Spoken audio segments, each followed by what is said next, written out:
जय Hind friend, welcome to my channel daily job updates. तो हर बात की तरह इस बार भी मैं आप लोगों के लिए लेके आया हूँ एक शानदार टॉपिक, जो है इंडियन कोस्ट गार्ड का ऑफिशियल फॉर्म फिलअप। जी हाँ दोस्तों, इंडियन कोस्ट गार्ड का जो फॉर्म फिलअप प्रोसेस है उसके बारे में हम बात करेंगे। तो चलिए सबसे पहले हम देख लेते हैं नोटिस की तरह। तो देख सकते हैं नोटिस फॉर्म फिलअप कब से कब स्टार्ट होगा। 8 सितंबर से 22 सितंबर तक होगा फॉर्म फिलअप का जो प्रोसेस है। तो फर्स्ट पहले हम देख लेते हैं नाविक के लिए आप लोगों को 10+2 होना चाहिए। नेविक डोमिसियल है, यांत्रिक है। तो उसके बाद देखिए जो पोस्ट है, आपका जो एज, उसके बाद जो आपका जो एज क्राइटेरिया, ये सब कुछ है। तारपरे उसके बाद आप देख सकते हो जो डिटेल्स, आपको जो पीडीएफ चाहिए तो मुझे आप टेलीग्राम पर मैसेज कर सकते हो, मैं आप लोगों को भेज सकता हूँ, मेरे टेलीग्राम पर भेजा हुआ। तो चलते हैं हम फॉर्म फिलअप की प्रोसेस में। तो पहले यहाँ पर जो अप्लाई ऑनलाइन एप्लीकेशन है वहाँ पर आप लोगों को क्लिक करना पड़ेगा। ऐसे क्लिक करने के बाद आप लोग को जो फॉर्म फिलअप का प्रोसेस है वो वहाँ पर जा सकते हो। Apply to, click to apply, वहाँ पर आप लोगों को क्लिक करना पड़ेगा। तो पहले हम आ जाते हैं। तो सबसे पहले आप लोगों को बता दूँ, वो आप लोग पहले से रजिस्टर हो तो आप लोगों का जो मेल और पासवर्ड देके हो जाएगा। अगर आप लोग पासवर्ड भूल, आप न्यू रजिस्टर हो तो न्यू रजिस्टर पर क्लिक करने के बाद आप लोगों का जो नेम है नेम देना पड़ेगा। उसके बाद आपका जो फादर्स नेम वो देना पड़ेगा, मदर्स नेम देना पड़ेगा। आपका नेशनलिटी इंडियन हो तो देना पड़ेगा, अदर्स है तो अदर्स। उसके बाद आप लोगों का जो confirm mail ID, personal mail ID है वो आप लोगों को देना पड़ेगा। उसके बाद कॉन्फर्म करना पड़ेगा। उसके बाद आप लोगों का जो मेल देखिए ऐसे मेल देना जो एक्टिवेट हो, क्योंकि मेल पर आप लोगों का मैसेज आएगा। उसके बाद आप लोगों का जो मोबाइल नंबर देना पड़ेगा। उसके बाद जो ओटीपी आएगा मेल मोबाइल नंबर पर वो देकर सबमिट करना पड़ेगा। देखिए सबमिट करने के बाद यहाँ पर जो पासवर्ड क्रिएट किया है आप लोगों का, जो मेल एंड पासवर्ड वो आपको देना पड़ेगा। आप कौन सी मेल दिया हो पासवर्ड, उसके बाद जो कैप्चर कोड है वो फिलअप करना पड़ेगा। तो कैप्चर कोड फिलअप करने के बाद पर लॉगिन पर क्लिक कीजिए। लॉगिन पर क्लिक करने के बाद, सॉरी मेरा जो पासवर्ड भूल हो गया, तो देख सकते हैं यहाँ पर पहली तरह से पासवर्ड देना पड़ेगा सही तरीके से। आपका जो कन्फर्म पासवर्ड है वो पासवर्ड देने के बाद ही लॉगिन होगा, ठीक है।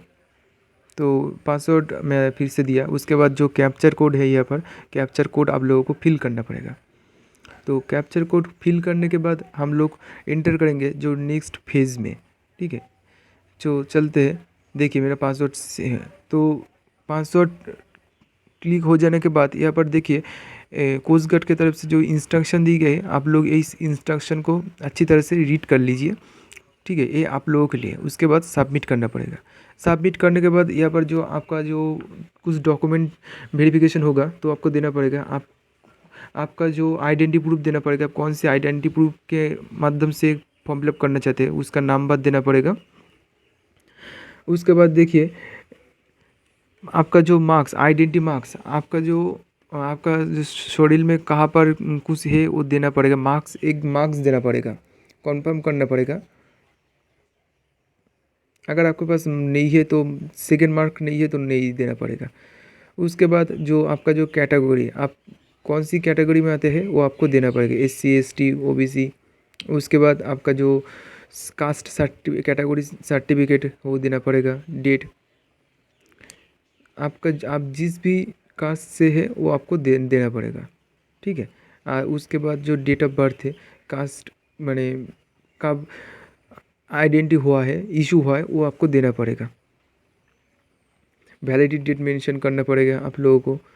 तो उसके बाद आपका जो डेट ऑफ बर्थ है एज़ पर जो मैट्रिकुलेशन आधार कार्ड पर है वो डेट आपको देना पड़ेगा।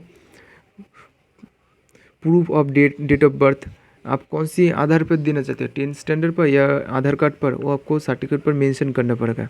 आप एज रिलेक्शन छूट चाहते हैं तो येस और नो करना पड़ेगा। तो इसके बाद आप देख सकते हैं यहाँ पर जो अदर बैकग्राउंड है OBC है वही एप्लीकेबल है और कुछ एप्लीकेबल नहीं होगा। तो इसके बाद देखिए आप सिलेक्ट चिकन आप किसी भी जॉब करते हो तो वो देना पड़ेगा, या अनएम्प्लॉय हो तो ये देना पड़ेगा। उसके बाद जो आप डॉक्यूमेंट्स शो किया है यहाँ पर, वो डॉक्यूमेंट को देना पड़ेगा। ठीक है, जो आपका जो आधार कार्ड है वो आपको देना पड़ेगा, आइडेंटिटी प्रूफ, वो जो फ़ोटो देना पड़ेगा। उसके बाद सबमिट करना पड़ेगा। सबमिट करने के बाद आप किस पोस्ट के लिए अप्लाई करना चाहते हो, नेविक, नेविक जीडी या यांत्रिक, आप जिस भी पोस्ट के लिए अप्लाई करना चाहते हो उस माने उस चीज़ पर आपको क्लिक करना पड़ेगा। क्लिक करने के बाद नीचे देखिए सेव बटन है, वहाँ पर जो सेव बटन है वहाँ से आप लोगों को नेक्स्ट फेज पर जाना पड़ेगा। मैं नेविक जीडी के लिए अप्लाई करना चाहता हूँ तो मैं उसके लिए सेव करता हूँ। देखिए सेव करने के बाद यहाँ पर जो कुछ क्राइटेरिया है मानना है, ये आपको फिल करना पड़ेगा। आपका जो सिलेक्ट एजुकेशन बोर्ड, आप 10th स्टैंडर्ड कौन सी एजुकेशन बोर्ड से दिए हो तो उसका सर्टिफिकेट नंबर क्या है, आपका जो परसेंटेज है वो देना पड़ेगा, आप कौन सी ईयर में पासिंग ही है वो आपको देना पड़ेगा। आप जिस भी ईयर से पासिंग हो वो आपको देना पड़ेगा। Do you have additional marks, वो आपको देना पड़ेगा। येस और नो कर दीजिए। तो चलते हैं अगली तरफ, देखते हैं क्या बोला गया है। तो उसके बाद देखिए आपका जो सब्जेक्ट नेम, आप कौन सी सब्जेक्ट में कितने मार्क्स लेके आए हो वो आपको सब कुछ देना पड़ेगा। देखिए हिंदी में आप लोगों को 100 में कैसे नंबर आया सब कुछ देना पड़ेगा। यहाँ पर देखिए ऐड सब्जेक्ट करके आप जो आपका जो भी सब्जेक्ट है, इंग्लिश है, संस्कृत है, साइंस है, जो भी आप लोगों को 10th स्टैंडर्ड में था वो सब आप लोगों को देना पड़ेगा। उसके बाद आप लोग कौन से सब्जेक्ट में कितने लेके आए हो वो आपको देना पड़ेगा। उसके बाद सेव। तो सेव करने के बाद यहाँ पर देखिए 12 क्वालिफिकेशन डिटेल्स में आप लोगों को जाना पड़ेगा। तो जाने के बाद आप डू यू क्लास इन पास 12 आपको येस करना पड़ेगा। उसके बाद बोर्ड नेम, आप सर्टिफिकेट नेम देना पड़ेगा। सर्टिफिकेट देने के बाद आपका जो परसेंटेज है वो देना पड़ेगा। उसके बाद येस कर देना, आप लोगों को नो कर देना। तो आप फिज़िक्स में कितने लेके आए हो और मैथमेटिक्स में कितने लेके आए हो, मैंडेटरी, फिज़िक्स और मैथ मैंडेटरी जो आप लोगों को देना पड़ेगा। यहाँ पर आप कौन सी सब्जेक्ट में कितने लेके आए हो आपको देना पड़ेगा जी। ठीक है, आप 10th स्टैंडर्ड में जो सब्जेक्ट था आपका वो सभी को देना पड़ेगा। उसके बाद सेव करने के बाद आप लोग देखिए यहाँ पर जो आपका जो कुछ पर्सनल डिटेल्स माना गया है ये आपको देना पड़ेगा। आपका जो हाउस नंबर है, लैंडमार्क है, फ़ोन लैंडमार्क है देना पड़ेगा। तो आप कौन सी स्टेट से हो वो आपको बिलोंग करते हो देना पड़ेगा। उसके बाद डिस्ट्रिक्ट बिलोंग देना पड़ेगा, पिन कोड, पोस्ट ऑफिस, जो भी है आप लोगों का जो पर्सनल डिटेल्स है यहाँ पर सब कुछ फिल करना पड़ेगा, नहीं तो कुछ नहीं होगा। देखिए आप जो पहले एड्रेस दिए हो वही सेम एड्रेस हो तो नीचे पर क्लिक कर देगा तो हो जाएगा। उसके बाद आपका जो डोमिसाइल स्टेट है देना पड़ेगा, सेव करना। देखिए उसके बाद आप लोगों का कुछ और चीज़ मांगा गया है, वॉट हैविंग, आपका जो कुछ एनसीसी सर्टिफिकेट है तो आप येस कर दीजिए। आप स्टूडेंट सैनिक स्कूल से है, आप जिस भी बिलोंग करते हो इस मैंने यहाँ पर जो क्राइटेरिया दी गई है आप लोग उस क्राइटेरिया के एलिजिबल हो तो येस और नो कर सकते हैं आप लोग, जो भी है। ठीक है, आप लोग अच्छे से इंस्ट्रक्शन पढ़ लेना कि यहाँ पर कौन सी चीज़ मांगा गया है। उसके बाद आप लोग सबमिट कर सकते हैं। सबमिट करने के बाद आप लोग देख सकते हो यहाँ पर आप लोगों का जो फ़ोटो मांगा गया है, फ़ोटो किस तरफ से होगा, कैसे होगा, सिग्नेचर कैसे होगा और थंबनेल देना पड़ेगा। आपका जो फिंगरप्रिंट है वो देना पड़ेगा क्योंकि एग्ज़ाम के पहले आप लोगों का फिंगरप्रिंट चेक होगा आप सही होने। देखिए फ़ोटो तो मांगा गया है लेकिन फ़ोटो जेपीजी फॉर्मेट में चाहिए और फ़ोटो का कुछ क्राइटेरिया है जो साइज़ में क्राइटेरिया। ठीक है, और फ़ोटो के सामने आप लोगों का जो डेट ऑफ बर्थ है वो देना पड़ेगा। आप जो उसके बाद देखिए जो सिटी प्रेफरेंस, आप लोग कौन सी स्टेट से एग्ज़ाम देना चाहते हो वो आपको चूज़ करना पड़ेगा। आप फर्स्ट ऑप्शन आप लोगों का स्टेट दीजिए, आप कौन सी स्टेट से बिलोंग करते हो उस स्टेट का नाम दीजिए। उसके बाद अगली जो स्टेशन है आप स्टेट है वो आपको देना पड़ेगा। आपका जो निकटवर्ती स्टेट है वो आपको देना पड़ेगा। उसके बाद आप लोग सब सेव कर सकते हैं। ऊपर देखिए जो 30 किलोमीटर रेडियस प्रेजेंट एड्रेस, आपको जो येस करना पड़ेगा, येस और नो करना पड़ेगा। तो सेव करने के बाद देखिए मेरा जो जोन सिलेक्ट है तो वो देना पड़ेगा सेकेंड फेज़ के लिए। आपका जो आप मान लो आप फर्स्ट स्टेज क्लियर कर दिए तो उसके बाद तो आप लोगों को तो सेकेंड स्टेज में जाना होगा। तो सेकेंड फेज़ में के लिए आप लोगों को फिर से एक माने एग्ज़ाम सेंटर चूज़ करना पड़ेगा। तो उसके लिए पहले से चूज़ करना पड़ेगा आप कौन सी स्टेट से एग्ज़ाम देना चाहते हो। तो आप लोगों को जो जो मन लगे वो स्टेट चूज़ कर लेना।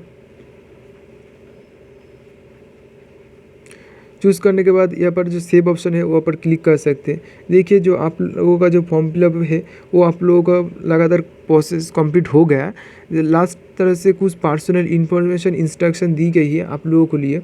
आप लोग जो फॉर्म फिलअप किए हो वो चाहे तो एडिट कर सकते हो या कन्फर्म है तो कन्फर्म कर सकते हो। इसके बाद सिटी लिख आपका आप कौन सी सिटी से हो वो लिखने के बाद लिखने के बाद यहाँ पर जो मार्क्स टिक चिन्ह है वहाँ पर मार्क्स करना पड़ेगा। ठीक है, सभी को मार्क करना पड़ेगा, नहीं तो नहीं होगा। यहाँ पर कुछ इंस्ट्रक्शन है। देखिए फॉर्म फिलअप हो गया। यहाँ पर प्रिंट प्रीव्यू आप लोग जो फॉर्म फिलअप किए हो उसका प्रीव्यू कर सकते हो। ये आप लोग सही किए हो या गलत किए हो प्रीव्यू कर सकते हो। मान लो सही है तो उसके बाद आप लोग जो एप्लीकेशन ये है से यहाँ पर जो इंस्ट्रक्शन दी गई है ये आपको रीड करना पड़ेगा। रीड करने के बाद येस और नो पर क्लिक करना पड़ेगा। आप लोगों को मतलब सही लगे तो येस कर देना, नहीं लगे तो नो करना। ठीक है, उसके बाद आप लोग देख सकते हो यहाँ पर नीचे में एक सेव ऑप्शन है तो सेव कर सकते हो। चलते सेव के तरफ। सेव करने के बाद आप लोग देख सकते हो जो आपका जो फॉर्म फिलअप प्रोसेस है एक रिव्यू करना है। ठीक है, चेकिंग प्रिंट रिव्यू वो आपको सही लगे तो आप सही कर सकते हो या आप लोग प्रीव्यू कर सकते हो। तो मान लो फिर से आप लोगों को चेक करना पड़ेगा क्योंकि गलती सभी से होता है। तो चेक करने के बाद हो गया आप लोगों का फॉर्म फिलअप। वीडियो अच्छा लगा तो सब्सक्राइब कीजिए।